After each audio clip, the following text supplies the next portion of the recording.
সব বন্ধু এক হয় না। মাইক্রোটা বাইকের সামনে দাঁড়াইলো আর মাইক্রো থেকে বন্ধু বান্ধব সবাই নামলো, নেমে হাতে ফাইল ধরে দিল। সে ফাইলটা হাতে নিয়ে দেখে সে অনেক আগে কিছু টাকা সে পাবে। ভাই আমাকে 2 দিন সময় দাও, আমি তোমার টাকা সব পরিশোধ করে দেব। সময় নাই, বাইকটা রেখে তুই চলে যা। তখনই বাইকটা লক করে বাইকের চাবিটা সে নিয়ে নিল।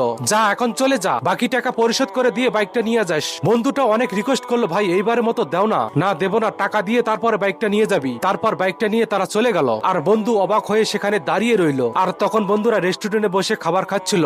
এক বন্ধু দেখতে পেলো তার বন্ধুর বাইকটা নিয়ে এদিকে আসছে। কিরে, এটা তো রানার বাইক তাই না? হ্যাঁ এটা তো রানার বাইক। কোথায় থেকে এলো? চল চল যাই, যায় দেখি তো আমরা। আর সব বন্ধুরা মিলে যাচ্ছিল। গিয়ে তখন বললো, এ তুমি দাঁড়াও, এই বাইক তুমি কোথায় পেয়েছো? এটা তো রানার বাইক আমার। হ্যাঁ তোমার বন্ধুর কাছে আমরা টাকা পাই। হ্যাঁ টাকা পাই, টাকা দিয়ে যেন তারপরে বাইকটা যেন নিয়ে যায়। অনেকদিন হলো টাকা পাই কিন্তু টাকাটা টাইম মতো দিচ্ছে না। আজ দিবে কাল দিবে, এইভাবে অনেক দিন হয়ে গেছে। এই কথা শুনে তারা আর কিছু বললো না। এইদিকে বন্ধুটা মন খারাপ করে বসে রয়েছে। হঠাৎ করে কলিং বেল বেজে উঠলো। গেটটা খুলে দেখতে পেলো তার সামনে শখের বাইকটা। দেখার সাথে সাথে সে দৌড়ে গেল। তখনই সে ভাবলো, কিরে টাকা না দিয়ে বাইকটা এখানে কি করে চলে আসলো? তখনই সে চারপাশটা ঘুরে ঘুরে দেখতেছে। তখনই সে দেখতে পেলো গাড়ির উপরে তার বন্ধুরা বসে রয়েছে। তখনই বন্ধুটা কল্পনায় দেখতে পেলো বন্ধুর যা যে আছিল, স্বর্ণের চেন, হাতের ব্যাসলাইট যা আছিল সবকিছু দিয়ে বাইকটা নিয়ে আসছিল শুধু এই বন্ধুর জন্য। এবারও ঠিক এরকম ভাবে বাইকটা নিয়ে আসলো। যার কাছে যা ছিল, ঘড়ি, টাকা পয়সা যা আছিল সবকিছু দিয়ে বাইকটা ছুটে নিয়ে আসলো। বন্ধুত্বের মধ্যে এমন ভালোবাসা দেখে সত্যি মনটা অনেক ভরে গেল।